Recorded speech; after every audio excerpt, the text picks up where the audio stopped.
So one thing I always like to point out, or I try to point out at the beginning of my shows, is the concept of mise en place, which means everything in its place. As you can see here, I have basically everything I'm going to need right here in front of me. The only thing I don't have is the oysters, because I want to keep them nice and cold and alive, so they're down in the fridge. But I've got everything I need to cook here. I've got all my ingredients here. I'm trying to sort of put them in a place where I can grab them easily as I need them. All of those things just make cooking go a little bit faster. It lets you be a little bit more in the moment. And be able to make decisions on the fly to change what you need to or substitute what you need to. You're not in the fridge looking for that last ingredient while your food is burning on the stove. And so I really like to cook more active like that. I don't want to like prep everything beforehand. I want to be chopping while I'm cooking, so the whole process kind of comes together really well. So you're going to hopefully kind of see that today. But mise en place is the core to all of that. Having everything in its place. In a professional kitchen, it's really important. You have this whole bay of that's a fridge, and each one has these little tiny pans in it. Each one has everything you need to cook everything on the menu. And if it doesn't, you're gonna have a really tough night. So mise en place is amazing. If you guys don't do this at home, I highly suggest it. If you don't have room for it, completely understand. Nothing wrong with like doing it piecemeal and chopping all your ingredients beforehand. But for me, I really just like to have everything right in front of me, kind of see what we're doing.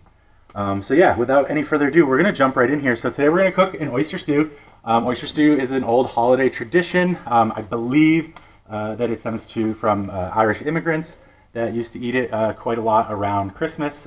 Pretty simple in its original form. It was really not much more than heavy cream, shallots, sometimes onions, and butter, and oysters. That's about it.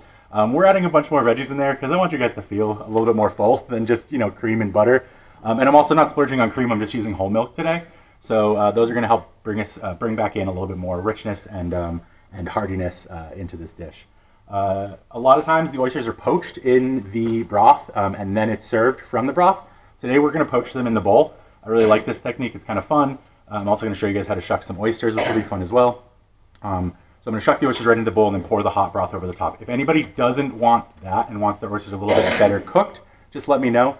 I'll talk about that during the serving phase. What I'll do is I'll shuck your oysters right into the broth. We'll poach them for a little bit longer in here, and then I'll serve them directly from there. So we'll talk about that when we get to serving, but please just let me know. I want you guys to have a good experience on the eating side of things, so just let me know how you like it. I personally just like it that way because I love raw oysters, and it's like just on the cooked side of cooked, and you can really kind of let it cook as long as you want to before you start eating. Cool, so without any further ado, we're just going to jump right in. I always like to start with my alliums or my sort of aromatics in a dish. So that would be, your leeks, your onions, your garlic, herbs and such if you're planning on toasting them in oil. So that's what we're going to start with today. We're going to start with our shallots and garlic. I'm just going to start chopping those up, getting them ready for my pan. We're also going to start with 2 sticks of butter. It's a very rich dish. Usually you'd be using cream. Again, we're using milk to kind of bring it back, dial it back up a little bit. But that's 2 sticks of butter for 24 people. That's not so bad. That's like a tablespoon each. We're going to be okay. What's that, sorry? Does it come with lipitor? No, unfortunately. So it is. This is unsalted butter. I would highly suggest staying away from salt almost entirely in this process. We are going to be putting a lot of milk in there, and milk really is very good at sort of absorbing salt and flavors. So we might end up putting some salt in. I'm going to taste it at the end, but because we're using salty oysters, I don't really want to add any salt into this dish if I can help it. Celery itself also has a bit of a salty flavor. Cel is literally salt, so celery, that's kind of a fun little... It's a good reason why it's a base for a lot of soups, because it really adds not only the flavor of the celery itself, but that salty savoriness. So I'm just melting my butter now, getting it ready. We're not going to really brown anything because we don't want to burn our butter. We're not going for a brown butter. And if I was to brown like the shallots and the garlic in there, the butter would probably brown as well. And so I'm just gonna basically get everything nice and soft and edible. And I am going to use a whole bulb of garlic. The recipe calls for, I believe, 2 cloves per batch. We're doubling that, so it's 4 cloves. And then I just really like garlic, so I'm doubling that again to a whole bulb. So is anybody opposed to that? Does anybody not want a whole bunch of garlic? Beautiful. I love you all. Thank you so much. Garlic is a really fabulous just flavor. It's so good for you. There was a time, if you can believe it, where garlic wasn't just like a staple in absolutely every dish in America. I don't know how anybody lived back then. I guess lots of salt maybe. I have no idea. But since garlic's sort of been introduced and become sort of a mainstay, I feel like it's in everything. I know, Emeril Lagasse was a pretty big sort of proponent of it. I think he kind of like brought it a little more into the mainstream, but it's just, it's amazing. It makes everything taste better. You know, the classic sort of mirepoix of French cuisine doesn't include it. It's a pretty aggressive flavor, and so I can understand, you know, usually you're looking for more delicate flavors when you're doing French cooking, so it's sometimes avoided, but you know, even like nowadays, I think it's working its way into everything, which I'm very happy for. Alright, so just trying to peel these guys. I did crush them, which you guys may have seen. I do like to try and crush my garlic for multiple reasons. One, it makes it easier to peel. It usually will split the outside, so you get a nice little way in there, but also it stimulates the enzyme release in the garlic. You know, if this garlic was actually in the ground like it's supposed to be, and it got stepped on by like an animal or something like that, it needs to repair itself, and so it starts to sort of break down and start to heal itself, and all those beautiful nutrients in there that we want for our bodies are a lot more active and mobile. They're not trapped, and so by crushing it, you kind of stimulate the garlic to do that same thing, make it a little more bioavailable for you when you eat it. That one came off nice. This one's a very papery garlic, but that's okay. Everything's different. I've been using local garlic that I get from my CSA, which has been a lot of fun, and it's a lot more juicy. This one definitely has been maybe across the country a little bit. That's okay. You know, it's still good. That's the beauty of garlic too, is it lasts for such a long time, and it's kind of like an infinite vegetable. You know, if you ever tried taking like green onions, you put them in some water by the window, they'll like regrow their green parts to a degree. They will eventually start to break down. Garlic's really fun. If you save some of your garlic, though it probably doesn't work as well with commercial garlic, if you save some of your garlic and plant it every year, you'll get a new garlic bulb. That garlic bulb will multiply.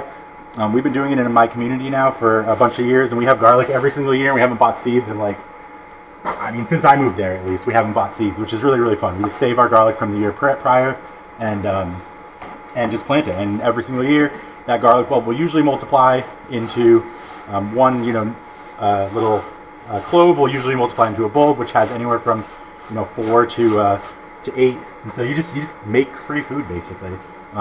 Having really good soil helps, of course, but that's pretty much all you need. So I'm just going to cut off some of these ends just because this is a little bit, normally I wouldn't mind so much, but some of these are a little bit funky, so I don't want to have anything bad in this garlic. And then I'm just going to do a rough chop on all of it.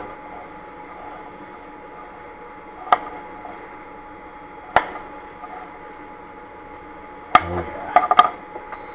We'll just let that continue to melt there. I don't want it to get too hot. Perfect. Oh, still got a little something on it. Sweet. Get out of there. Alright, we'll turn that back on. It needs a little bit more. Okay, so for me, for chopping garlic, I like to kind of line it up like this. You can do a lot of different things, but I like to line it up, and then I'll just take very sort of as thin as I can planks. This is sort of a variation on how I chop basically everything. Planks, then sticks, then dice, and you'll see that with the shallots here in a second, and specifically with the onions as well. So I'm making little planks. Once you kind of make planks out of the garlic, it's almost impossible to control them, so I'll just be running my knife over all of these after. But it's a good way to at least sort of set a width boundary. Once you cut it that width, you're gonna end up with decently small pieces. Where if I just start to chop like this, I could end up with a massive chunk. So this is sort of helping me to ensure that I get a nice small piece by starting with something that's at least relatively small on one of its planes of measurement. So now that we've got that, I'm just going to go ahead and just run my knife over all of it. Get in there. If you have a food processor, especially a small one, this is great. And don't hesitate to just buy.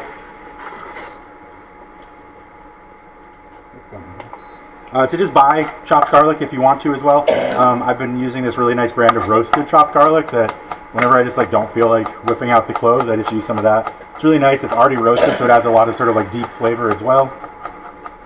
That's about good. We just want these small enough that they're going to be nice for flavor, but they're not going to necessarily be a big chunk that you get. If you like big chunks of garlic, which I do, but I don't want to force that on you guys, you barely have to chop that. You could pretty much just crush it and put it in there. Nobody's going to complain. But that's the beauty of cooking for yourself at home, is you get to make things exactly how you want them. Alright, so now we're going to do shallots. These are the smallest shallots I've ever seen. They have them at Stop and Shop right now. It's crazy how tiny they are. I really like them, though, for certain things.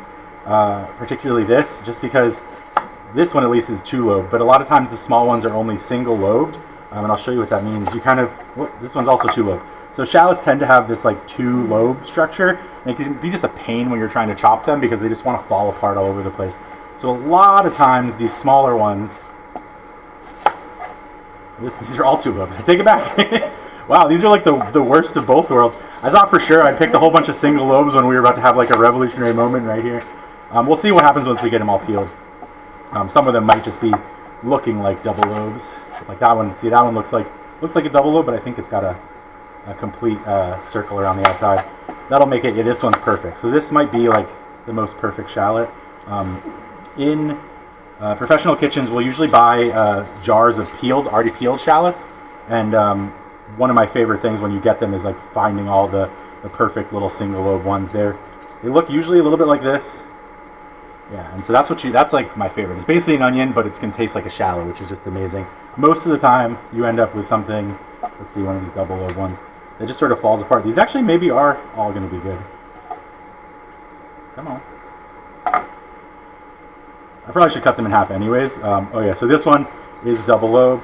For those of you who haven't dealt with shallots often, and so it comes apart into two pieces. This is kind of nice though, when you have this flat bit, because that helps with the chopping, having something to put it down on your board. So it's not the end of the world when they're like that, but sometimes you have some really weird double lobe shallots. And so anyways, I'm just going to keep chopping these boyos up. One of the things that's really nice about the soup is it's relatively quick on the cooking side of things. Most of your time is going to be spent chopping things, cooking them down, and making sure they all are nice and ready to go. So if you can get bigger shallots, I would suggest it, and it's totally okay to use even just like normal onion or red onion or any allium of your choice. Alliums being things in the onion family, so that's usually leeks or red or sweet onions or Spanish onions or pretty much any onion you can get your hands on. If it's got that like characteristic sort of onion smell, it's probably an allium. So I'm just going to start cutting these in half. It makes it easier to peel if you cut your onions and your sort of alliums in half like this. Just because you have a place to sort of start the peel. For something like this, I might want to do this if I was like frying the shallots for on top of a soup. Like this would actually be pretty good with some fried shallots on top, for instance. I'm going to turn this down just a little bit more. I really just want those to kind of almost poach in the butter right now. So I could cut little discs and then I'd fry them in some a shallow fry in some oil. That would be absolutely delicious. Get them nice and crispy. You can coat them with a little bit of like cornstarch beforehand as well. Really, really nice topping for any kind of soups and stuff you might desire. So yeah, now you can see it's a little bit easier. So that was the one that had a double lobe that I cut in half. Oops. Not going to be the end of the world. We actually do want these shallots to be a little bit big. We want to actually have like pieces that we can see in the soup. A lot of times when you're working with shallots, you do a cut called a brunoise, which is just a very, very tiny dice. And you do that by sort of cutting the shallot this way and then this way and then dicing it a third way. And you get a very, very tiny dice. It's really nice. The shallot itself disappears basically at that point. Very good for like vinaigrettes if you're using them, or any soup where you want the flavor but you don't want the texture. But we do want to have a little bit of shallot in this. I want you guys to be able to sort of find some shallot. I'm crying a little bit right now because these are very intense. It must be a unique brand of shallot. Not a brand, like a what's the word I'm looking for? Variety, yeah, thank you, perfect. It must be a unique variety because I almost never cry with shallots. They're usually really sweet. And so I'm wondering if this is just a particular type that's this small like this. It's good. It means they're probably going to have really intense flavor, which is exactly what we want for a really simple soup like this. Lovely. This always takes the longest. I knew it was going to take a little bit longer when I was like, uh-oh, I have to get 8 shallots instead of 4. So tell me again, Chris, you Yeah. take your shallots, cut them in rings. Yeah, cut them in rings. Little cornstarch. You can if you want to coat them in cornstarch. You don't have to. They work perfectly fine getting crispy. There's a decent amount of sugars in them, which will kind of crisp up as well if you just fry them. But the cornstarch really helps. That's better if you're like trying to deep fry them. Like at the restaurant, we have like a deep fryer, so we'd use cornstarch, and that would make it happen a lot faster. Everything's really about speed there. But you don't really, if you're doing it at home, they're going to get plenty crispy just in oil. Oil hates water, and that's what you're doing to get things crispy is you're cooking the water out of them. So cooking them in oil, that water will evaporate. So here I'm just doing like a basic dice. I'm cutting these into strips essentially, and I usually like to put the flat end down, and then I'll kind of just work my way around. For shallots, they have this like little shelf on the inside, so you want to make sure you get your knife in there at an angle to cut that. Otherwise, you're gonna have a really nice big chunk, which isn't the end of the world, but again, I like to have a nice little small, something you're gonna be able to see, but not is gonna get in the way of the oyster.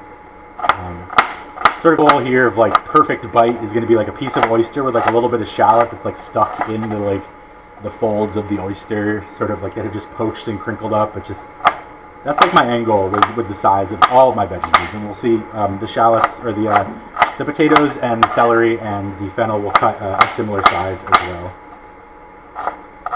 So just basic dicing here. And again, you know, bigger onion, bigger shallots. This is just going to take a little bit less time. I keep trying to poke myself. Don't do that. That's the first step of advice. Don't cut yourself in the kitchen. It's not always your choice though, as I've found out many times. Lovely. I'm just going to get this first little bit in there just to start getting softened, and also to help my garlic. I don't want the garlic to get too warm, so the more I put into this pot, it's going to lower the temperature, and it's going to help sort of insulate that garlic from burning. Lower the temperature or raise it? What's that? Lower. Anytime you add something to a dish, you have a temperature drop. Oh, lower. Yeah, and a lot of times, you know, you don't want that. So if you're like trying to sear something, for instance, that's why you have your pan really hot, even potentially smoking before you put like a steak in there, for instance, because that steak's going to hit the pan and immediately drop that metal temperature. It's going to absorb the heat into itself, and the metal's going to drop in temperature. So that's why you generally want things a lot hotter than you actually want to cook them at when you first put them in, and then you'll turn them down to your cooking temperature. In this case, though, I want a nice low temperature because I'm really more poaching these. This whole dish is almost just like a poach. We're going to poach, you know, the onions and the celery and the fennel in the butter, and then we're going to poach the oysters in the milk. It's going to be amazing. Potatoes as well will end up getting a little bit poached too. When you say poach, Poach is just a low cook in a liquid, low temperature cook. So poaching is usually sub-boiling temperature, boiling being 212. So it's usually around 190, maybe a little bit above that. 190 is when most proteins really start to break down, and you can go even lower than that. I know that there's like an oil poaching method that is done at like 135, I think is what it is, for cooking fish, and that can be a lot of fun. But you can poach in pretty much any liquid, but it's all about temperature. It's a low temperature over a decent amount of time. Oops, didn't cut off that end. What it does is it helps to keep the protein or the ingredient that you're using in its original form. It doesn't change. You know, for onions, they don't start to caramelize. They just cook. For meat, it doesn't start to like break down and get like a nice sear on it. It just sort of keeps its form. You know, fish especially, if you cook it too hard, it starts to break apart and get flaky. When you poach a fish, that doesn't happen.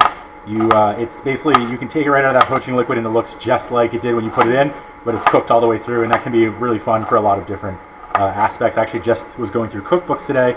I saw a cookbook from Mary Berry where she did a poached salmon, and she had the entire flank of meat arranged between like the head and the tail of the salmon, and it looked just like a whole salmon still. And that's because she poached it, so it didn't lose any of its shape or texture. Really fun. That's kind of why usually you poach in general, is just so, you know, for presentation most of the time. I don't like the look of this outside one. Shallots will sometimes get like discolored and wrinkly, and they're usually still soft, unlike an onion that's going to be like really hard and dry.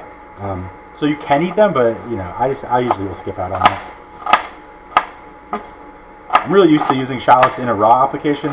Most of the time when I was using shallots in the kitchen, I was making a mignonette, which is basically just shallots, black pepper, bay leaf if you want to, and then a really nice vinegar like a sherry. Mignonette would actually be a really nice way to finish off this dish, by the way. If you look at the end of the recipe, you'll see that I suggest either lemon juice or hot sauce or something with acid in it.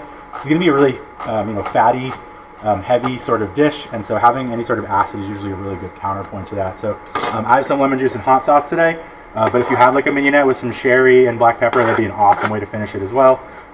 Even just like some sherry vinegar on top would be great. Or if you got like pickled peppers or anything of that sort, that's always really nice as well. Okay, cool. Now that we've got plenty in there, I'm going to crank this up a little bit, really start these cooking while I chop the rest of my veggies. And it's just butter and onions and garlic. It's just, you could just eat that If you cook that down right now, honestly, for like the next like 40 minutes or so at a really low temperature, and then just put it in a blender or a food processor, spread it on toast, like, let's go. Okay, so fennel. I don't know how many of you guys have used fennel before in the past. Anybody not used fennel? Anybody have no idea what this is? Cool, don't be bashful, it's totally okay. This is fennel. It's part of the anise family, so onions are part of the alliums. These are anise, also a fabulous, fabulous aromatic. If you ever had fennel seeds, or like the classic one, licorice is that sort of flavor. This is a lot less sweet though, a little bit more savory. You can eat the stems, we're just not gonna eat them today. What I really like to do with these is sometimes I'll cook them in like a sugar syrup, and they're almost like candy when you're done. They're pretty tough though, so you want to cook them for a while, which is why I like to do this sugar syrup. I'm almost like candying them basically.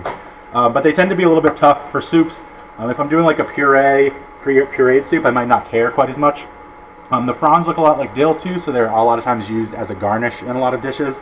But this is the best part. This is the bulb. This basically I like to cut just like an onion, and it is so tasty. It's the secret to pretty much every one of my creamy soups. If I'm making a creamy soup, I like to try and put fennel in there.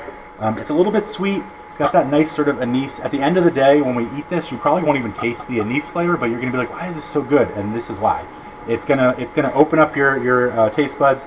Creamy dishes tend to not have a lot of sweet, sugary flavors, and you know, sort of one of the like, not like most important, but a very like sort of important part of a lot of cooking is getting people's taste buds to sort of open up and be alive. And one of the best ways to do that is to activate as many parts of it as possible. So in Thai cooking especially, you want to usually have sweet, savory, bitter, salty, and tasty or umami all at the same time, so that that dish just tastes as good as possible. And so this is going to help with the sweet aspect of this. We don't want it to be overwhelming, which is why I really like using fennel as opposed to just like putting some sugar in there or actually caramelizing my onions.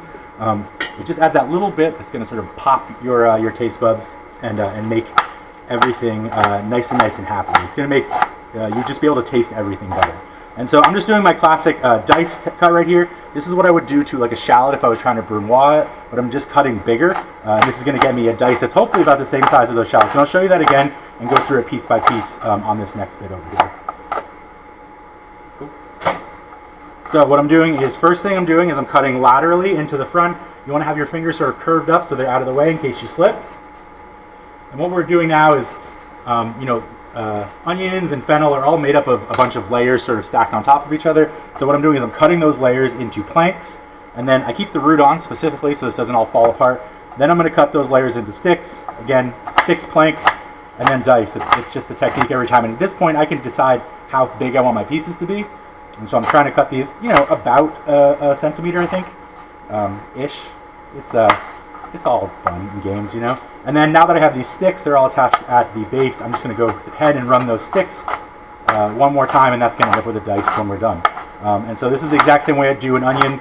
If it was an onion, we would be ending up with diced onion right now. Very nice. If you haven't ever tried that before, highly suggest it. You just got to be careful with fennel because the bulb, the root is actually quite big, unlike an onion, so you kind of have to stop a little bit early there. And we'll go ahead and put this in there as well.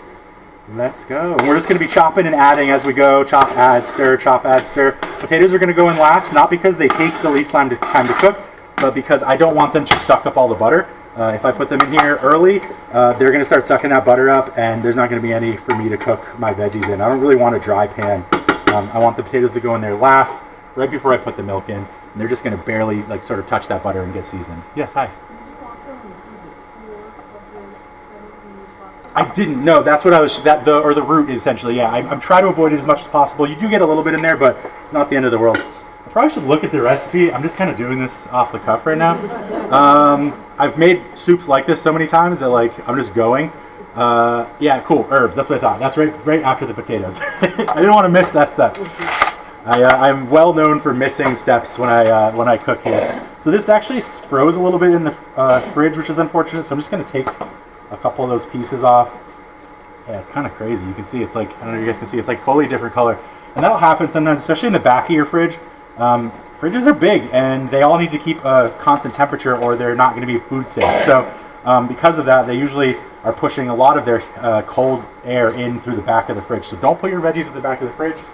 I don't know, I did it anyways. We're just going to wash this off. Celery will sometimes have some sand in it. Most of the time, this type of celery, commercial celery, is already pre-washed. And it's not even grown in soil all the time. A lot of times it's hydro or just because it's easier. So I'll break that off just in case we need it, but we might not. I believe that'll be our backup. So celery, lots of different ways to cut this.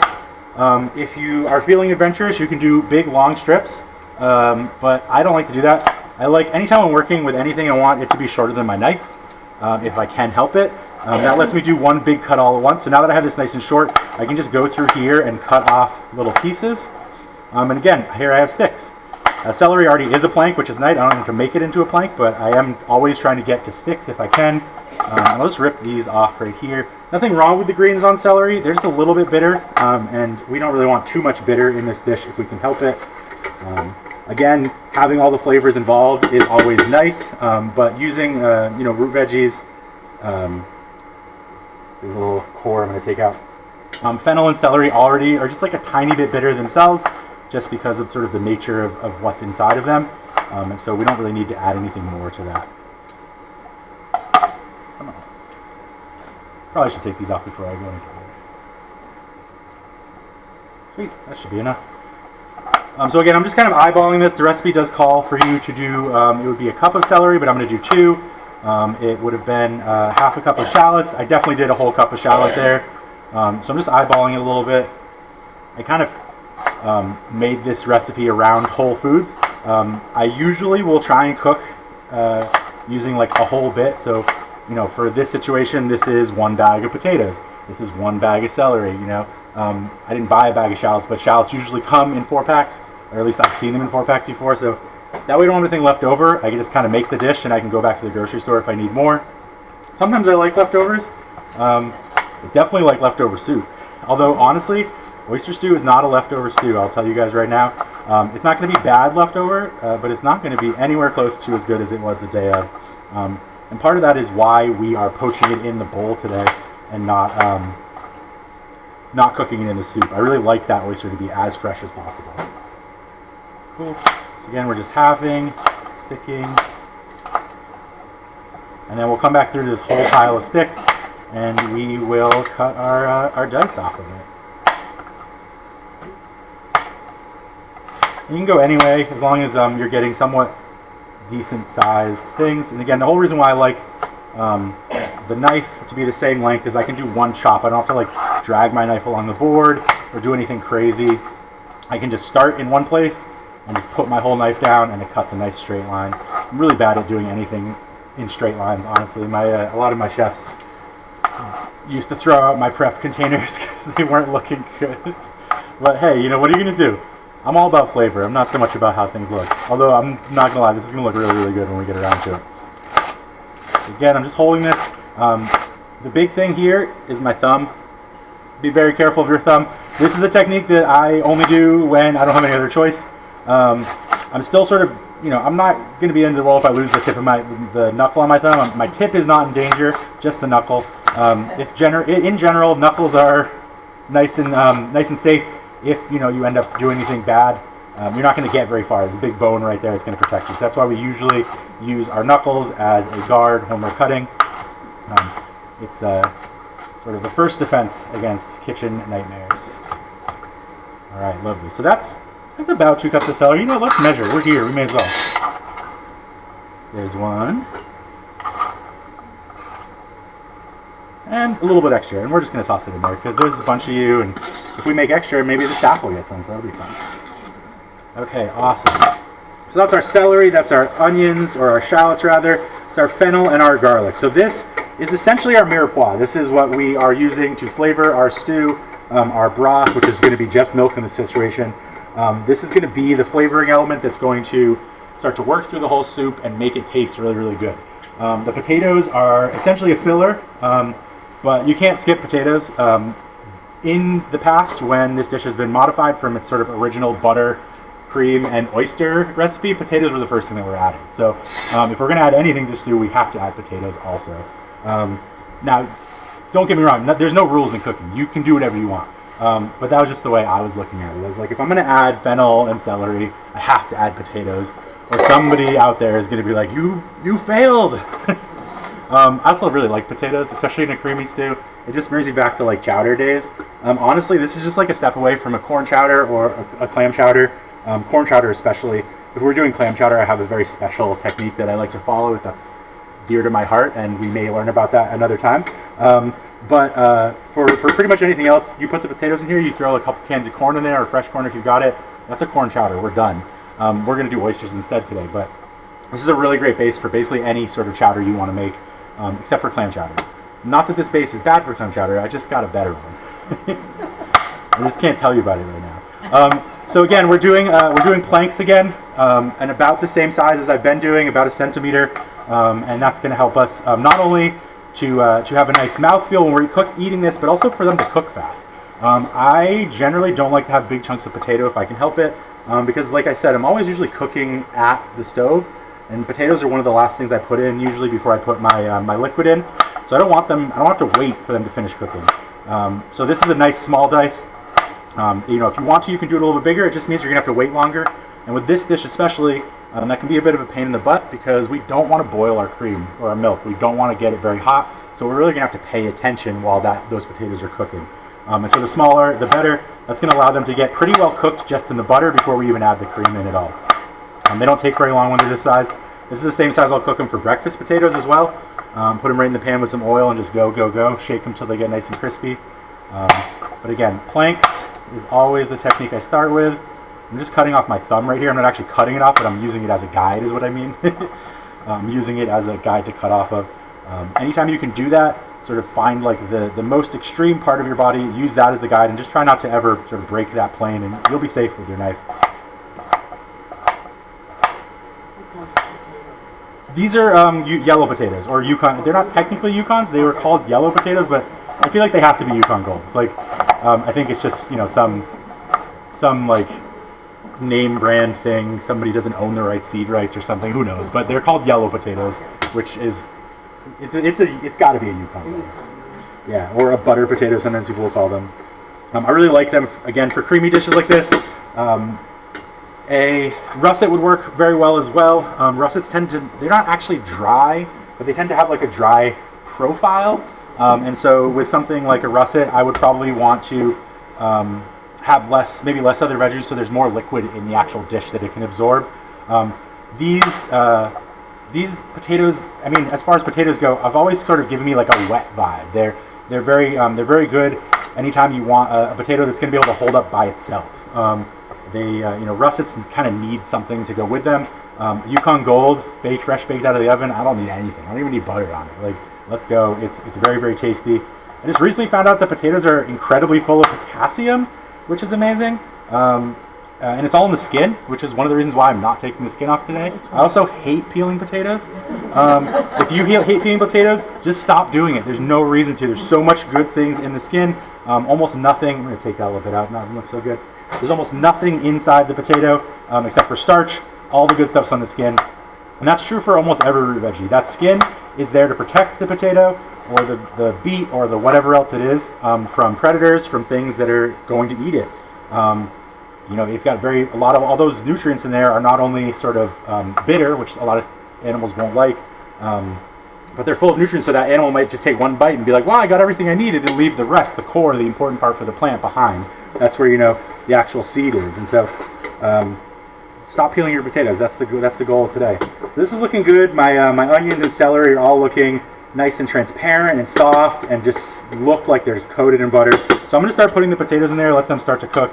I'm going to say that's probably 1, 2, like 3 cups of potatoes, but I'm actually going to use the pan as a guide for me right now. I want to fill this up about halfway, so I'm just going to look in the pan, and when we get about halfway full, we're just going to call it with the potatoes. I'm just going to get them in there and coated with that butter. And again, this is a dish. This is done too. You don't need to add anything else to this. You cook this down for a little bit so those potatoes are soft, and you mash it. Man, that would be so good. There's actually a dish called kolkanen that's very similar to that, where it's butter and onions and cabbage, and then you put that into mashed potatoes, and it's absolutely delicious. I really like serving that with like corned beef. Your classic like Irish dinner, boiled dinner. Sort of mix it up a little bit and do the kolkanen instead of the boiled, and then maybe roast your corned beef instead. I actually have a recipe that I did way back in the Trash Panda days. So I have a website, trashpandaepl.wordpress.com. It's from back in the COVID days. And we did a Colcannon dish there with, what did we do that with? It was cornbread meatballs, or corned beef meatballs, and they were amazing. So definitely, if you want to check that out, it's still up on the internet. It's going to be up on the internet for a nice long time. I'm thinking maybe 1-2 more potatoes, and then we're going to be good on this side of things. Can they get to that through our website? They can't at the moment. Or is it just YouTube? Yeah, it links. There's a link. There might be a link. That's a good question. It's a really good question. I like that. I can't remember either. I'm pretty sure it's linked on the YouTube, but I don't know if it's on our website, and that's going to be something we should change. Has a channel. Yeah. Yeah. A lot of people don't know. Yeah, our library YouTube channel is huge. I gave them the warning too at the beginning.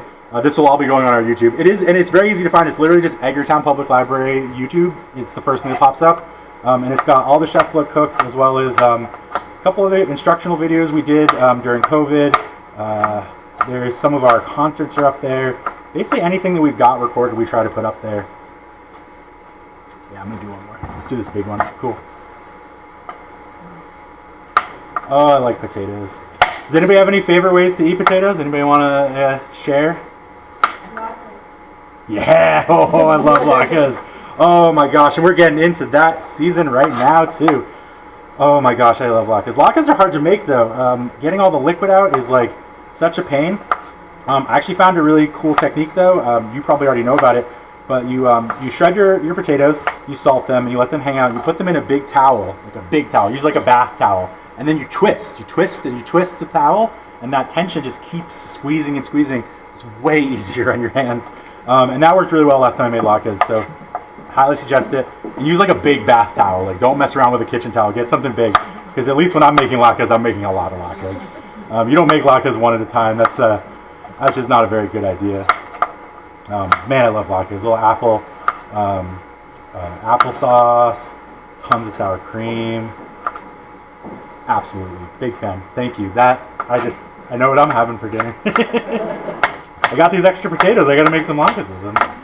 Okay, cool. So we'll call that for potatoes. I think that's going to be, it might even be more than enough, but let's see what we look like in here.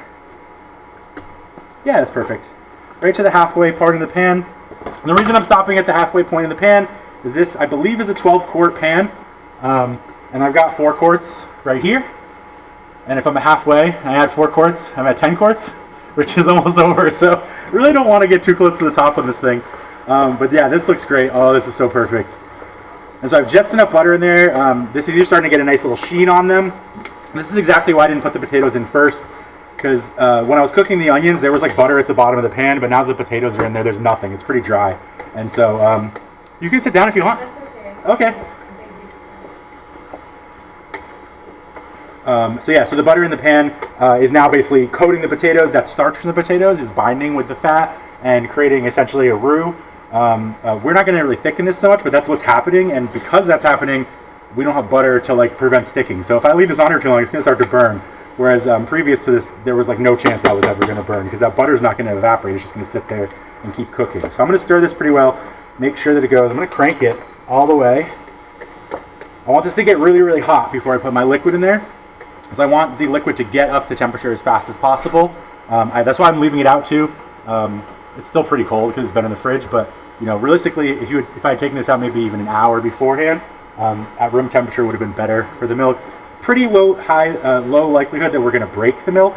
That would mean like the fat solids and the milk solids would come out of suspension with the water that's in there. Pretty low probability that we're going to do that because we have a lot of vegetable matter in here that's going to help. Usually you end up breaking milk when you have a very, like you're making a sauce or something like that, and so you put it in a hot pan and that heat starts to curdle the milk. But these are going to help to sort of insulate that milk, almost temper it as it were. But I do want to get it nice and hot, so don't drop this temperature too much. And also so I start to cook the potatoes. Right now is our best chance to cook those potatoes. Once I put this in here, they're going to stop cooking until the whole thing gets to temp. And once it gets to temp, we're going to need to watch it really closely so we don't cook our milk too much. We really don't want to get a boil in this process. I almost forgot the herbs, guys. Let's go. Okay, so I'm going to put some chives in here. I couldn't find any parsley, so I'm just going to put some chives in here. Very similar, very sort of mild green flavor, but we want that green bit. Thyme, Absolutely amazing spice to use anytime you're doing a cream-based soup. Oh, it just smells good. Thyme is really like the magic ingredient of a lot of cooking. A lot of chefs will say when you don't have thyme, use thyme.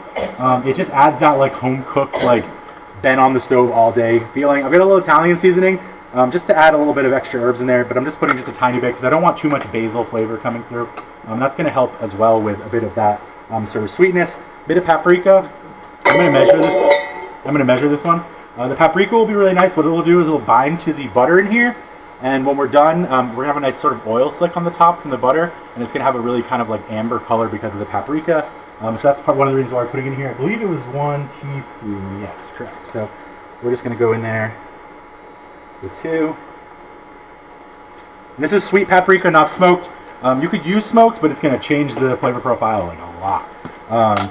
Smoked paprika is really, really delicious in the right places, but it's also really, really intense. So you really only want to use smoked paprika as a substitute for like a smoked meat if you're doing something vegan, or if you want that smoky flavor like you're doing like a barbecue sauce or something like that. It's essentially like having liquid smoke in addition to your paprika. So I don't want this to burn. See, it's already starting to get close. That's okay. That'll all come off when we put the milk in there. Oh yeah. It's not actually burning. I'm just getting what's called a fond or a foundation of the soup. And this tends to happen at this stage when you add the starch in there, or if you're using any starchy vegetables. Oh, baby. All right. Smells really good with those herbs in there. Just trying to get I'll put some of this pepper in there once I get the milk in, honestly. I want a decent amount of pepper. I want to actually be able to see the specks of pepper and herbs in the soup. So this is looking good. Those potatoes are already starting to get nice and soft. It's almost getting sort of like tacky. And that's from that potato starch starting to thicken, which is good. That means that the potatoes themselves are also cooking. So let's get our milk in there. We're going to put this whole thing in. Let's go. Again, when I make recipes, I always like to try and use whole things. So a whole gallon of milk is going to make this real easy for us. And again, classically this recipe would be using whole heavy cream, but that's crazy. I can't imagine ever, there's this one chef that I watch a lot, and he puts a quart of heavy cream into like almost every dish that he makes. Oh. And every time I see him do it, I'm just like, why? Like, okay, I get it. Cream is really good. Like, don't get me wrong, it's gonna taste good, but like, you don't need that, you know? Like, I know it's gonna taste good, but like, I just saw you season it like 8 different ways. There's no need to have that much cream. So as you can see, we're just at the top, but we're not too full. So this is gonna be great. And now I'm just gonna stir this up, make sure it starts to heat up, get nice and evenly heated. You can see already there's a little bit of a oil slick already starting at the top, and it's got that nice amber color we're going for. And that's going to start to get, as the butter starts to heat up and work its way into the potatoes, it's going to force that oil back out of the coating, and we're going to get an even bigger oil slick at the top. But that's what we want. We want an oil slick. A lot of soups you'll see thickened with various things, whether it be cornstarch or a roux, and that oil slick gets incorporated into the cream soup. Most chowders are like that, for instance. But for me, with this dish especially, I really like that oil slick, because it's not an oil slick, it's a butter slick, and butter's delicious, let's be honest. Okay, lovely. And I can already feel that the bottom, all of that has dissolved. We don't have anything on the bottom anymore. That's nice and incorporated into the soup. This is at its max, so we're just going to bring this till it starts to get just a little bit sort of steamy. We're going to turn it down and try and get it to a simmer. I've never tried to simmer too much on this. Temperature feels pretty good. That's awesome. Okay, cool. Let me just get some stuff out of the way here. I'm going to go grab us some oysters while we wait for this to heat up, and let you guys sort of see what those look like. I guess I'll use this to open them on. So this is going to have some time to really get hot. So it's the perfect time to talk about oysters and how to open them. Oh my god, yeah. I'm going to leave it high because I'm not going to be gone that long. My potatoes are still a little crunchy. I can already taste that I am going to probably want to put some salt in there. Potatoes are a really good vegetable to taste test your salt specifically, because they absorb it so well. So if your potatoes aren't salty, your soup definitely isn't salty. So that's usually the first thing I'll try. Alright, I'll be right back, guys. I'm going to get some oysters. Don't worry, I'm not going out to the water. I'm just got them in the basin.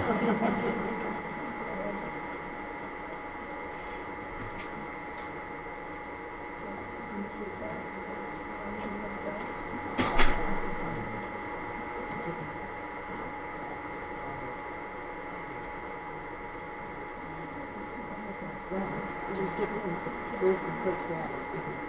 She's so lucky that was so good. Yes.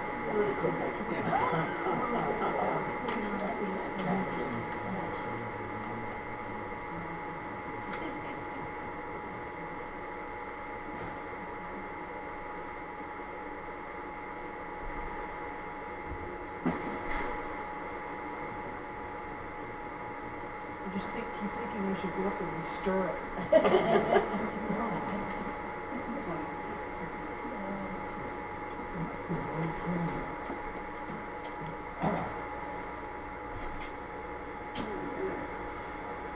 Just peeking. Just want to look at it. Beautiful. Oysters! We have a lot, actually. Like, maybe more than we need. So, let's see how she turns out. Alright, I'm going to put the lid on this so we can get it up to temp nice and fast. Oh, that's where the lid is. Yeah, it's going pretty fast. That's good. Okay, let's take a peek. Let's see how many we have. Who here likes raw oysters? Got a decent amount, okay. Nothing wrong with that. We might have enough for a couple raw oysters is what I'm asking. We might have definitely enough. These are really nice and big. These came from the Agriton Shellfish Department. They picked them out for me. Right from their cages, it looks like. You can see they have cage marks on them. So these aren't wild. These ones were raised by them in a similar technique to how all of our oyster farmers are raising their oysters. So they use cages they put on the bottom of the ground. I went too fast. I should have taken my time. They use cages that they put on the bottom of the ground or will sometimes suspend at different levels depending. And that's actually kind of a really fun sort of technique for oyster farmers, determining which level to put your oysters at so they grow better. Different levels will get you different results depending on the nutrients that are in the water. So we might be able to have 2 oysters per stew. Look at the size of this one. Holy crap. These are actually from Senja, Kentucky. Yeah, so a lot of the commercial oyster farmers are working out in Katama on their rigs, but the town does a lot of their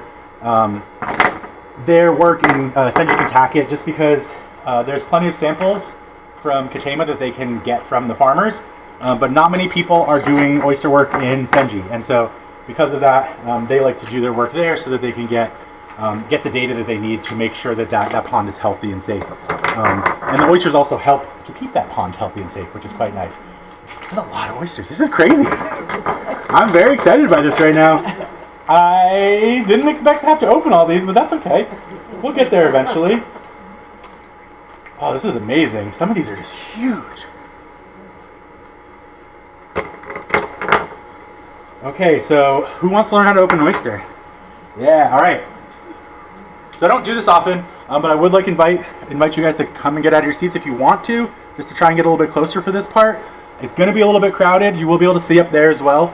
But just if you want to get closer, anybody who's who hasn't ever done this before, who really wants to learn how to do this, try and make as much space as possible, shortest people in the front if you can. Or we'll take turns. There's going to be a lot of openings. So, come up until you've seen a couple and then maybe switch it out. We will get around. Perfect. Okay. Hi guys. So this is an oyster knife. This is the one I like to use. It's a Boston style. It's got a little bent tip. There is this flat style that I believe is called a Nantucket. Maybe it's the other way around. One of them has the curved tip. This is what I like to use for our island oysters specifically because they have very big hinges. Some oyster openers will go in the side here. The muscle that we're trying to cut that's going to release the top shell is right here. And so people will go in the side and try and cut that shell. When you're doing that, you usually use a lot thinner, sharper knife. This knife is very thick for a reason, so we can get a really good lever off of the hinge here. I'm just going to grab something to protect my hand, and then I will grab it in. I usually will do this without a glove, but I've cut myself the past 3 times I've tried to show off, so we're done with that. Yes. So you don't wear an oyster glove, that's just a regular, is that an oyster glove? Oyster glove, yep. It does have the protective? Yes, yeah, this is a stab-free. That's what I gotta get. Yeah, this is what, number 5, basically. This is actually a little small for me, that's fine. Okay, So basically, biggest things you want to be careful of here are your wrist, because that's still exposed. I actually have a couple scars there from cutting oysters. Sorry. Should have warned that. Trigger warning. You don't ever, a lot of times I'll show people to put your hand on top of it like this, but you don't want to push on the top because we're trying to get that hinge off. So I'm putting my hand on top here, but it's just to stabilize the oyster. It's not to actually do anything else. And sometimes I'll even just grab them. But this is usually what it is. It's sort of the palm of my hand on the top of the oyster. I'm not pushing down, I'm just holding the oyster so it's nice and solid. I'm trying to find what I call a seat. So you want to put the knife into the hinge so that it'll stay there. That means that I have a good spot here. It means I have a good base to lever off of, and it means I have a good top above that knife is going to work for. So once I find that nice lever base, for me, I like to do a little key turn. And you'll see this in a second. You just kind of turn the key. These are so big. These are so crazy big. So sometimes maybe I'll just do a straight one on this one. Yeah, perfect. So we'll do a little straight one, and even that, it broke the shell right there because these are such big oysters. So I'm going to work my way along the side of the shell here, and what I'm going for is that abductor muscle or adductor muscle. And so that's what I cut. I selected on the top. It's attached right there. Big oysters. Who likes raw oysters? Does anybody want one right now? Okay, I'll start with you. We're going to do a couple raw ones before I start. Need a napkin? Oh, shoot. I'm sorry, I just don't want to mess up your... No, you're good. I'm going to clean this all up afterwards. No problem. Hot sauce? Yeah, you want some hot sauce? I got some hot sauce up here, too. I haven't cut the lemon yet, but we'll... Nice. Here, wait. Let me cut a couple lemons. Unexpectedly nice. I got to stir this real quick. I'll cut a couple lemons. We'll really get it going here, guys. All right, so this is starting to get almost the temperature. I can tell it just stirs different once it gets hotter. The cream, it almost gets more liquid, basically, is the best way I can sort of describe it. We're not close to boiling yet, so we're still safe.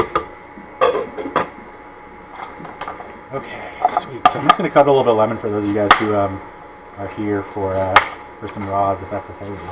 These will be good to put on the soup later if you so desire. But they're also quite good with oysters. Oh my gosh, that is a delicious oyster. So I just cut the ends off there, more for presentation than anything else. I don't like to have that weird end that doesn't actually have any lemon in it.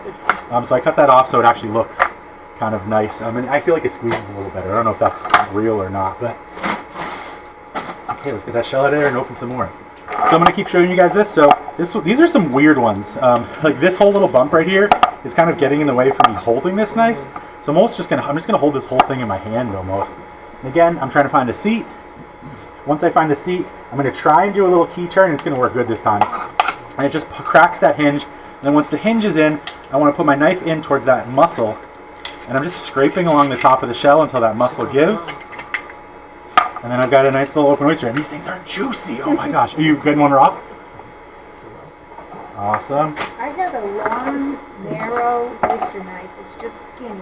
Yeah. And it works really well with these oysters. And you just put it in and you wiggle it at Yep. the same point. Yeah, if you have really skinny, long ones, they can work really well.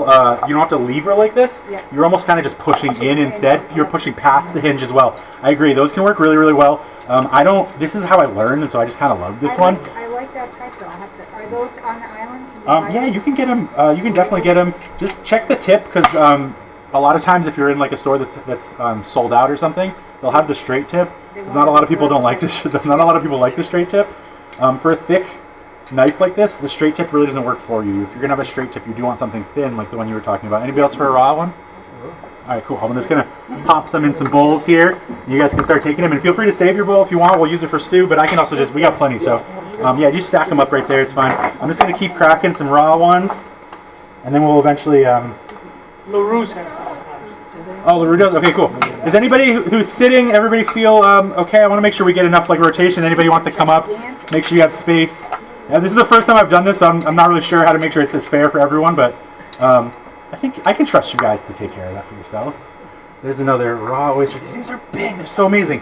One really cool thing about oysters is they don't really get tough as they get bigger. Quahogs do tend to get really tough. So again, seating it, and then I'm finding a nice part to lever, and I'm just using a little key turn to pop that hinge, and then all the way into the muscle. Get over there. Flip the top off, and then we've got a really nice oyster here to devour. So when I'm doing that, I tend to break the end off before I get deep enough seat to pop the thing off. Yeah, and So what am I doing wrong? You just don't want to commit until you actually have the seat. So yeah, so what you can do is you go like this and you Yeah, break. Yeah, that's exactly. good. So it's just a matter of find the seat first, and then start worrying about jiggling and flipping. You know, if you're you don't want to have to flip. If you have to flip and jiggle to get into your seat, it's not a good seat. The seat should be able to be get into just by like a little jiggle and pressure more than anything else. But yeah, nothing wrong with breaking that off too. If you break it off, you actually are just giving yourself, yeah, exactly. So it actually can be very helpful. Just make sure you clean the tip of your knife because you don't want to get any of that goop in there. Yes, I heard my name. No, is it too soon for me to grab an oyster and grab some soup so I can get out of here? Is the soup not that close? It's I can get you an oyster with some broth, but it's not going to be the same. I know, but I got that Zoom. Yeah, if you gotta go, man, I can get you. I'll get you hooked up right now. You gotta go. Here, let's go. I'll get you a little bit. It's not going to be perfect. I don't know if the potatoes will be cooked, but I'm not gonna tell anybody. I'm gonna say yum, yum, yum, yum, yum, and who's gonna know? let me just make sure this broth is good before we go any further. But yeah, if you gotta go, let's get you at least something. Yeah, that's pretty good. I mean, your food is always. That's actually going to be really good. Of course it is. I've never had any doubt. And I thought I could take it to go, but I can't. So I'm just gonna have it. There you Thanks. go. Just be aware, your oyster's not going to be completely cooked because the broth's not super hot, but it'll still be really I've got tasty. two bowls here. Do you care? No, that's fine with me. Okay. It might be Thanks. helpful too for you on the go. All Probably is. right, I'm going to keep doing some raw ones here. The other thing I'd mention is I go into Senji for scallops. Oh yeah. These are in the way. There's thousands of them. Are they really? You literally at low tide, if you go to your knee. Where are you? Can you tell me where you get scallops in Senji? Whereabouts is No, this? but I can tell you. How about the oysters? Could you tell us that? If you just go to the sign and the path that goes out to the beach before the big bridge comes. Oh, there's scallops there too? Well, you have to go. Yeah. to I didn't know there were scallops there too. Yeah, there's so many oysters there. So that's the actual the warden will tell you that's the family plot. Yeah, and there's so many oysters there. Well, It is they live so crazy. long that they're everywhere. Like Yep. I may have spent 10 minutes. And I got 30 of them. That's My awesome. family came. You got your permit, yeah? Oh yeah. See, Yes. it's Hi, free. sorry. Now, is it Edgar bowl of the broth? Yeah, Because I had a yeah. I know. that's Oh like- shoot. You get can. that I did, but I will golden warn you. It's age, just it's not good. Okay, cool. It's mainly going to taste like creamer now. You want the oyster in it too? Sure. Yeah. Okay, great. I try to be pretty quick with this, but yeah, your potatoes might be a little bit raw, but it should be decent at least. Maybe blasphemous, but Those are thyme. That should be thyme. my wife has a self-talent sheet. Oh, So no. when I make this with, well, she can eat scallops because it's the muscle, not the bone. Oh yeah, exactly. Could you make this recipe with scallops, or would you have to? Yeah, just pour it. Right, just pour it all the same. Yeah. Just pour it over like 5 or 6 raw scallops. Good to go. Done. 100% you can make it with scallops. I actually was thinking about making it with scallops today, just like as like a bonus because of what we did yesterday. But I was like, yeah, it's gonna be better with oysters. I really want this thing to get hotter. I'm kind of surprised it hasn't come to temperature yet. I'm a little. Well, we're not too bad. It's almost only 3 right now. At least that's some people that had to leave early. So we're doing okay with timing.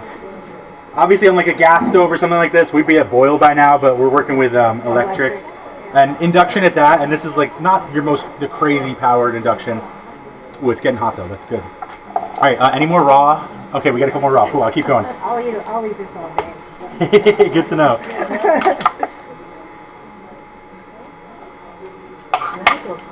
Clearly, but I've never gone for oysters. Yeah, and they're really, if you have your shellfish permit, they're so easy to find. Right by the second bridge, the opening from the Edgartown sign right before the second bridge, you just walk right out there. Off to the left by the little bend in the beach, there's just tons and tons. What raw oyster for you? Oh wait, have you had one yet? You haven't had one yet. No, get her one if she hasn't done it. There you go.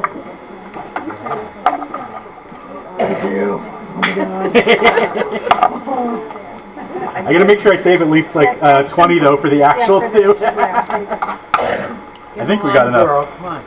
I'm just here to take pictures.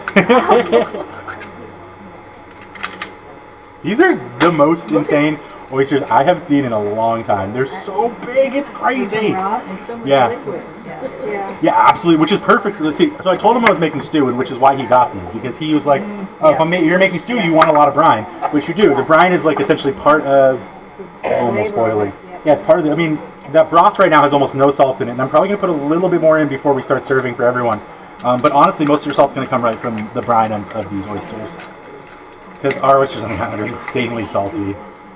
I don't think the ours are as salty as Wellfleet. Wellfleet, I think our brine are. That one was probably fine, but I'm not trying to risk it. Yeah. If you smell anything weird, sometimes oysters just kind of fart. But if you smell anything weird, don't worry about it. Just get it out of there. It's not worth it. Even if you paid money for it, it's just not worth it. It's not worth the risk. And that was probably fine. It was super wet and juicy. It's just, you know, I'm not trying to risk it for you guys.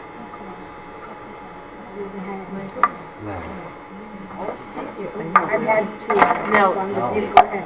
I've had ones from Katama Bay, and Yes. the Katama Bay are saltier Yeah, Yes. they are than these. saltier. I mean, Yep. sometimes These aren't too salty. Katama Bay is insanely salty, and it's crazy too because Senjikitaki is open to the ocean, like, and a lot closer than Katama Bay, but it's but it gets a lot more flow, and it has a lot of marsh and stuff in there that tends to like sort of suck a lot of the the salt out. But in Katama, it has all those flats, and so the flats are where most of the shellfish are living, and the flats are getting a lot of evaporation, so they're really hyper salt salinated. Okay, 1, 2, 3, 4, 5, 6, 7, 8, 9, 10, 11, 12, 13, 14, 15, 16. We got plenty for raw. I still got some plenty for raw if you want another one. I'm still waiting for this soup to heat up, so. I had to go outside and coming back. It's like it smells so good. Oh, Awesome. I'm very happy to hear that. oh. Okay, this is almost there. It's so close. I'm gonna take a potato out real quick and just see where we're at. Oh. Yeah, I can't go wrong. Oh, really? Oh, I'm happy. That's like not even done yet. So I'm happy that it's good. I'm happy it's good now. Oh yeah. Feel free to dump right in the trash. Yep. In fact, I'm gonna put one out of here. I'm so happy that it's good, even like that. Oh, that's it. How was the salt level? Not too much. Okay, good. So I'll put a little extra salt in the broth then. I mean, if you really like salt, you can add salt. Yeah, okay, cool. I'm just going to put a little bit in. That's awesome. Good. I've only ever made this in a professional setting where we made like insanely sized batches. Oh yeah. So I have like, I'm so bad at seasoning when I'm at this level, which seems like a lot even still, but raw? Were you looking for a raw one, my friend? I'll just take one. Oh, you haven't Thank had one you, yet. Okay, cool, great. All right. Something like this. Does that work? It can definitely work. Yeah, I don't see what the only problem you have with that is you don't. Oh, you that's like the hand. So this is the oyster side. Okay, yeah, you don't want to cut your hand on the actual oyster, but yeah, that should work no problem. I mean, the big thing nowadays, I don't often cut myself with the knife. It's more the oyster I cut myself with. So that's Yeah, they're perfect. sharp. They're really sharp. So so that's actually kind of perfect in a way. Really? It's going to be practice is the key. And then if you're around in the summer, we do an oyster opening program. It'll probably be July and September we'll do oysters. So if you're around in the summer, try to sign up for that. I'll show you firsthand how to do it. Who's next? Who wants? You haven't had any, go ahead. No, I have that. That's okay. I'm going to do 2 more, one for each of you guys, and then I'm going to start opening for the bowls, I think. Because this is starting to get hot. I'm hoping those potatoes are going to be cooked soon. Whoop! I broke that one right in half. That'll happen sometimes. Sometimes they have like shallots. They have Yeah. like 2 shells on the top. Exactly. And that'll happen sometimes, but it also just makes it a little bit easier to open, so not the end of the world there. There's just less to hold it all in. You next? Thank you. All right. And then A little one. do you want that one? Sure. You sure? You can choose whichever you want. Just a little. The only little one I got. I know, the other one I have was lemon. That's how they sell them a lot of times. Like in Japan, you'll get like these massive oysters that they'll sell. They like them like that. It's like it's more of a delicacy because they don't really ever get tough. So it's just more meat to them. So the person who gets to eat it. Thank you. All right, cool. Thank you guys for that little interlude. I appreciate all of your patience. For those of you who had their view blocked and such, I'm just gonna dump my board because I have an insane amount of juice on it right now.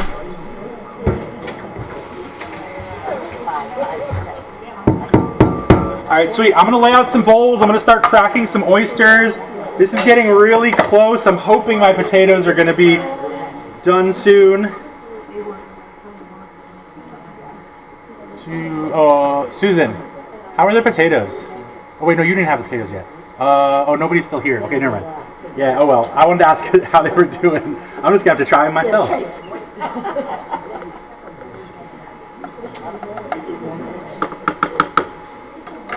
This is what happens, you know. Still a little crunchy. Oh well. We're going to let them go as long as possible. I'm going to open up some oysters and we'll hope the potatoes are done by then. It's up as high as it goes. I can't do anything else. All right, let's lay these guys out. Let's see. 1, 2, 3, 4, 5, 6, 7, 8, 9, 10, 17. Awesome.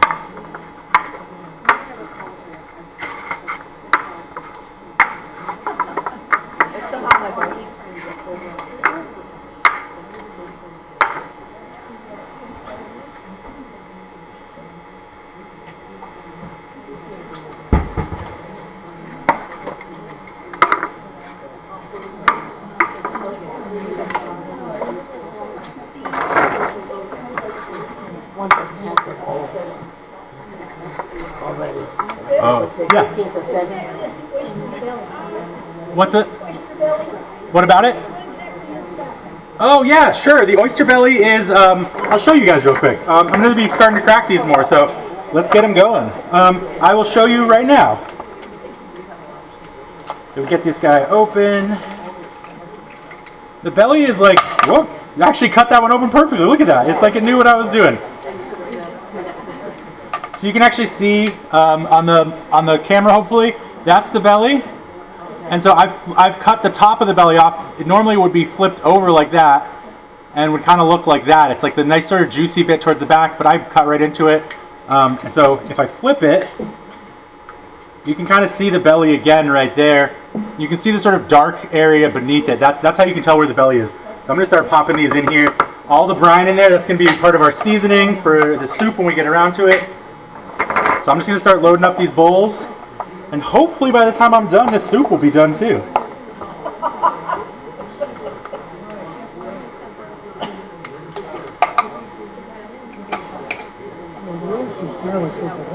Guys, while I'm opening these, any questions whatsoever do not have to be about oyster stew. Any cooking questions whatsoever, I'm an open book. I love, love, love questions. So if you've got anything that's been bugging you, anything you want to know about cooking, now is the time to get it out there and get me to answer it for you. So I'm available. If you were doing clams, I got you next. like a pint of raw clams that were already shelled, Sure. would you poach them, like do the whole thing and then put those at? If it depends on where I got them from. If I got them from somebody who I knew shucked them and they hadn't been frozen, I would potentially do this. Clams are a little bit less. They're a little bit more tough though. So I probably would. To be honest, if I was doing clams, I probably wouldn't do this stew. I'd just do a normal clam chowder. I'd steam the clams open beforehand and I'd chop them up and then I'd add them in right at the end of my chowder cooking. This tends to work better with soft-bodied, tender shellfish. So scallops, oysters, those are the big two, honestly. You could do it with quahogs, like you were saying, but not my preferred, just because they're a little bit tougher once they get cooked. So, and you had a question up front. Oh, if you put those in the freezer, Yeah. say I didn't want to do that yet, maybe in June that that's Yeah. and they open. Should I wash them off first, put them in a container so that I can catch the brine, and then let Yeah. them open on their own? Yeah, if you're freezing an oyster to open it, I would put them in a tray, Okay. line them up in a tray, freeze them all, and when they die from being frozen and they open up, take them out, let them thaw a bit, and then I would probably poach them in the liquid at that point. I wouldn't do the pour over method. This is really a method you only want to do when you are when you're working with. I'm going to turn this down. It's starting to get hot now, which is good. When you're working with fresh seafood, anything that's been frozen, particularly, you're going to want to make sure you bring back up to temperature and cook. Okay, so if I put them in a bowl so I can catch the brine and just strain the brine, then Yeah. I can use it? Yeah, oh yeah, definitely. So put the brine and the oysters in the soup to poach right at the last minute. It only takes about 2 minutes. You want to have a soup that's about this temperature, nice and hot but not boiling. And put all the oysters in there with the brine. Cook it till it comes back up to that same temperature, and the oyster should be done by then. It'll take about 2 minutes. Yes, correct. Yeah, definitely. And nothing wrong with doing that. You can even do that with most of the recipes that I'm seeing online are using like jarred oysters, like pints or quarts that you get from the supermarket. Totally fine to do that. You definitely want to poach them in that situation. I wouldn't do the pour over method here. The pour over method really only works because these are an oyster I would eat raw in the first place. You don't want that shell. Shell is not tasty. That is not good eats, as Alton Brown used to say. Any other questions? I always love a good question. Otherwise, I'll just start telling you guys stories, you know? So the first time I ran into the soup was actually at Beach Road, where I was working as a sous chef. One of our head chefs was asked to do something more local because he was coming from Texas and he was bringing a lot of like really innovative ideas, but things that like weren't necessarily relatable to the people on the island. And so the owner of the restaurant Beach Road, some of you guys may know them, Jackson, really cool dude. He was like, I need something local, dude. You got to give me something that like people can work with here. And so he was like, all right, I'm doing an oyster stew. That's like really kind of deconstructed. It's very simple. And he's the one that did this pour over method for us. You know, we'd shuck the oysters behind the line. You could choose what oyster you wanted in your oyster stew. It was a really fun experience. Choose which oyster. Yeah, because we had like 4 or 5 different oysters going on at that restaurant when I was working there. And so you get to choose your oysters. Is this gonna? Yeah, it's doing good. Okay, cool. So that was kind of like a fun sort of interactive experience, and he made it sort of his own. But this is when I ran into it, and it was so simple. We always had heavy cream on the line because we had a chowder on the menu. And so we basically would just take the veggies that I put in here, we'd saute them in the pan until they were soft, pour the heavy cream over the top, get it scalding hot, and then pour it over an oyster, and that was it. It was like the most simple dish in the entire restaurant, and people loved it. I think we ended up taking it off because the line cook was like, I don't want to do this anymore, because it was like too involved, you know? And especially in big kitchens like that, you're usually doing so much turnover back and forth. Anything that has more than like 2 steps is like, you're in my way, you know? But anyways, it was a lot of fun while it happened. One of the first times I had ever even heard of oyster stew. You know, I've obviously eaten tons and tons of chowder in my time, but this was kind of a new experience. And I'd always wondered in my, back of my mind, like, why are oyster crackers that I put on chowder not called chowder crackers, right? And because chowder wasn't first. This was first. Oyster stew was like the jam. This like chowder came from this, not the other way around. People saw this, and it was like, well, what happens if I put clams in it? And then we get clam chowder, And so the oyster crackers are called oyster crackers because they were originally served on oyster stew. And then that kind of came to be associated with most creamy stews, especially seafood-based ones. So now we see them on everything, But the reason why they're called oyster crackers is because of this beautiful dish here. These are really fun ones I got from the supermarket. They are our local brand of oyster crackers. Huge, massive history. They might have even been there when the first oyster stew was made. I got a question in the back. It's unrelated to this. That's great. Love that. I wonder whether you watched The Bear. The Bear. I haven't watched The Bear. Love that actor, though. I don't generally watch kitchen dramas.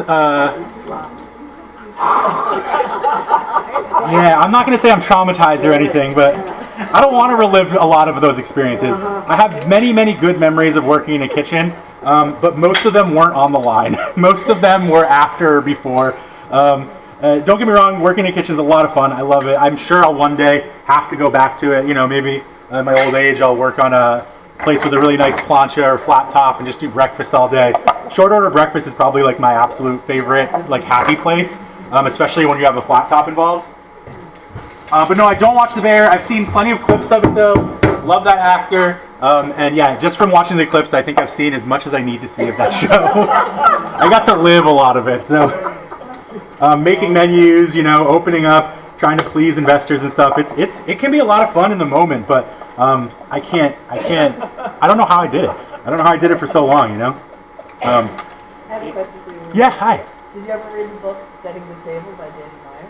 No, I haven't. I've looked at it a bunch of times, like on the outside. It's a great read because he's big chef in New York City, but he always says, treat your employees best. Yeah, oh my gosh. It's so important. Yeah, I love, this is starting to look good. So you guys can see over here, it's sort of foaming on top, but it's not boiling. That's what we want. That means it's a nice temperature, it's hot, but we're not actually getting a boil. If I do get a boil, I want to turn it down immediately. And this is where my electric is really coming in handy. Electric is so good at consistent heat. Amazing. Once getting it to heat, not so easy. once you're there, keeping it there is beautiful. So we got this nice little foam on top. This is perfect. This is everything we want. You can see that beautiful oils like I was talking about. That butter has been sort of forced out of the potatoes as the milk and the water is sort of forced in to finish cooking them. Really hoping they do get finished cooking. Just making sure we don't get any bubbles. Okay, we're good. I want to keep it as hot as possible just so we make sure to get those potatoes nice and soft. This was always the plan. I knew it was going to take some time while I shucked all these, but this is the first time I've done most of these things. I've cooked a lot of them, you know, like in big batches, or like I said with the oysters, it's like to order. I don't often test my recipes. It's sort of a fun little secret. I've cooked a lot, so I just kind of like, I look at other recipes online, I think about things I've made in the past, and I just kind of wing it. Because you should always be winging it in cooking. And I say this most every single time, but if you don't like something that's in my recipe, or you make it one time and it's not good, it's probably my fault. So just change it. Do it your way. Don't ever like think that this is the gospel of cooking. It is not. Everything that I say is usually well informed and comes from a good place, but that doesn't mean that that's the way you have to cook at home. If you don't like lemon, if you don't like hot sauce, if you don't like oysters, don't put oysters in here. This would be, like I said, this would be plenty good as a corn chowder. No problems whatsoever. Come on, baby. These are some amazingly big oysters. I'm thoroughly impressed. I can't wait to call Rob after this and just be like, dude, what did you do to me? I mean, it's perfect for the stew, though. It really is.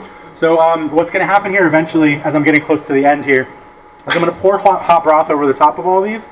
And you'll see with the oysters, they've got their belly, the muscle, and then the fringe here. What I would do with your spoons once you get this is get in there, stir it around a bit, and then try and find the oyster and cut it right down the center and then into quarters with your spoon. That way you'll have 4 nice pieces to eat. One will be the belly. You'll split the belly so the belly will mix into the broth, and then you'll have the fringe, and then the muscle will be the last bite, right? So try and do that if you can. You don't have to. You can eat the whole oyster whole if you want to. Excuse me.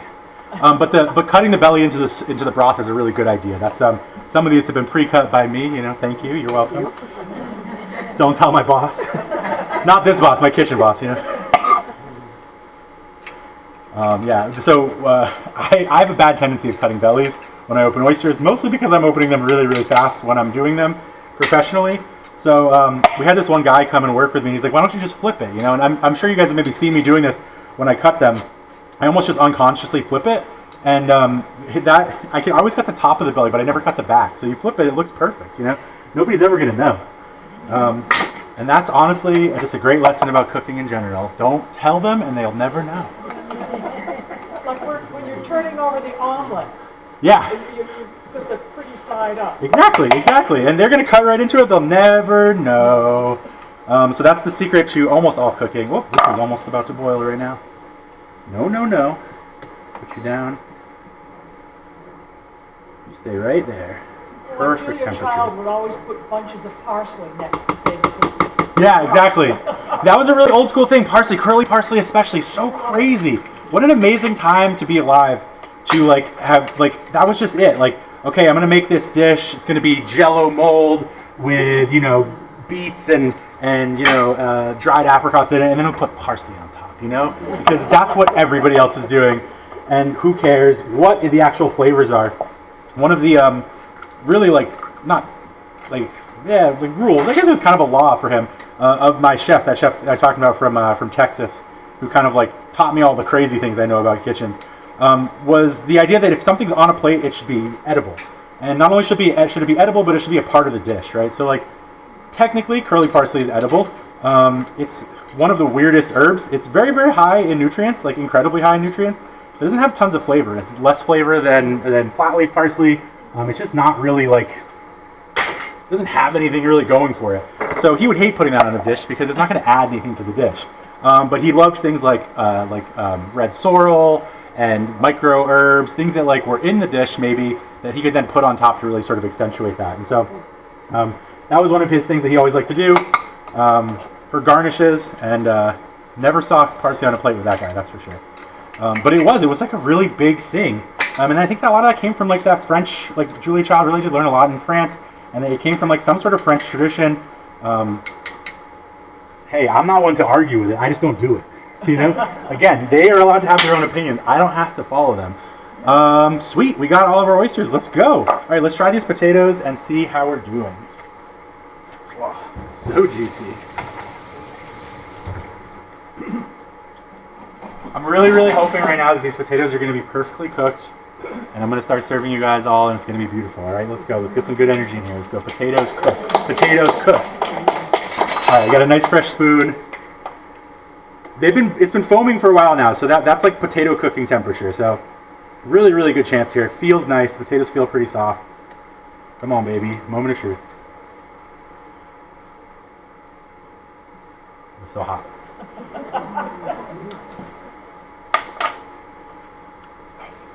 A tiny bit of crunch, but we're going for it. We're going for it. All right. It is very bland right now. Tastes like the veggies is in there. A lot of milk. You're going to get salt with there, but from the people who already served, they said it wasn't super salty, so I'm going to put some more salt in there. And I'll put a little more pepper in there as well, because I didn't get a chance to put it in earlier.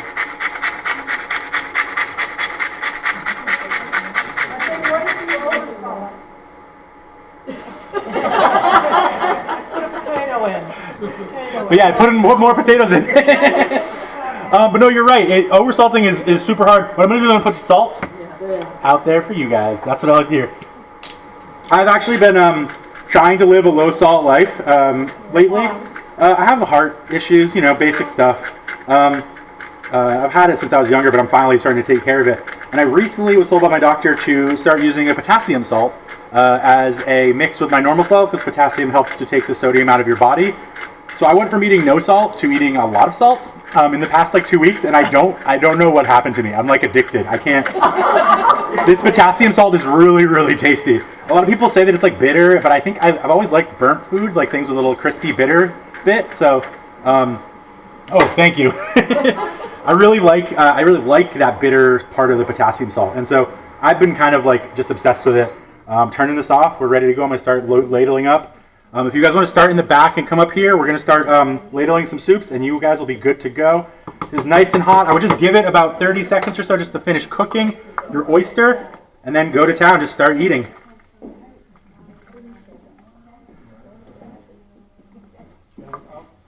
This is a spoon, yes? Yep. These are going to be pretty full, so just be careful. That's why you gave us all a paper towel. Yes, exactly. A monogrammed paper towel. And again, apologies if the potatoes are just a tiny bit al dente, but they should be mostly cooked. I got a good hit after that last one. I saved my plate. Oh, thanks, dude. Oh, I didn't get you another oyster, though. You want me to crack you a new one, or do you want to take one of these? Okay. Okay, I'm just going to have you take one of these, because it's got an oyster in this, ready to go. Double it up. Might be a good idea to double up. Here, let me get you guys some extras, in case you guys want to double up. For anybody who's worried, I have plenty of extra bowls.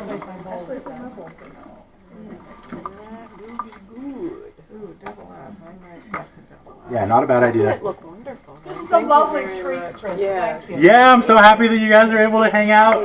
Thank you for your patience. Feel free to go after some of the hot sauce or the lemons up here for a nice finisher.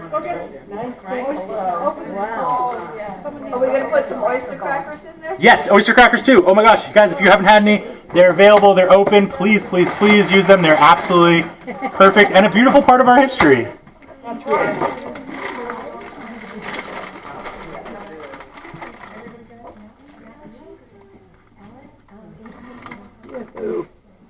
Let me get some more bowls. I think doubling is the way. Bowls for doubling.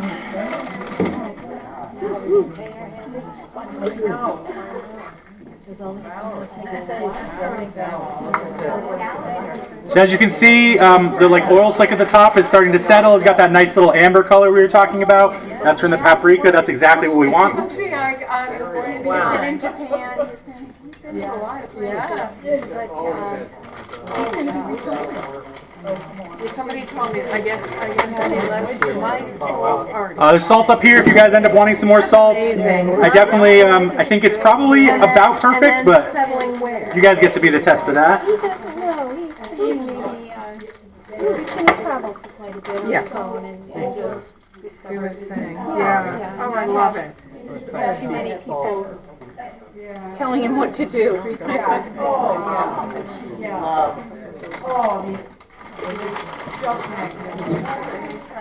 Thank you. Of course, I'm so happy.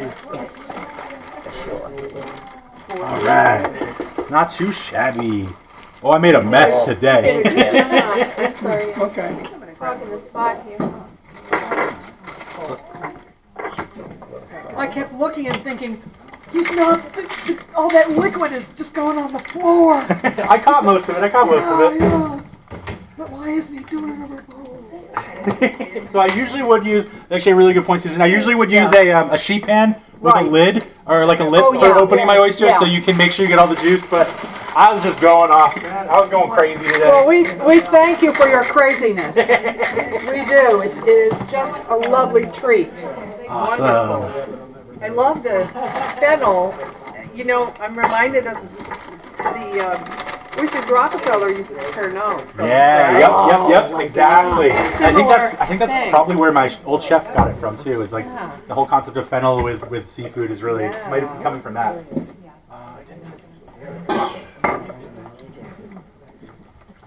This is so wonderful.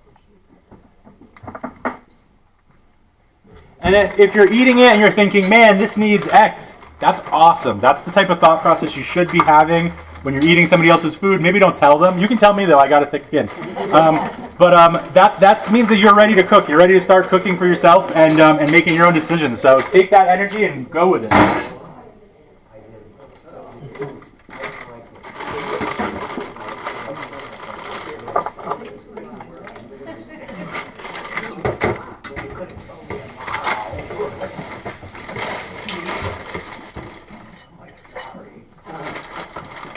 All right, guys, get some munch in. We got trashes up here to put your stuff in.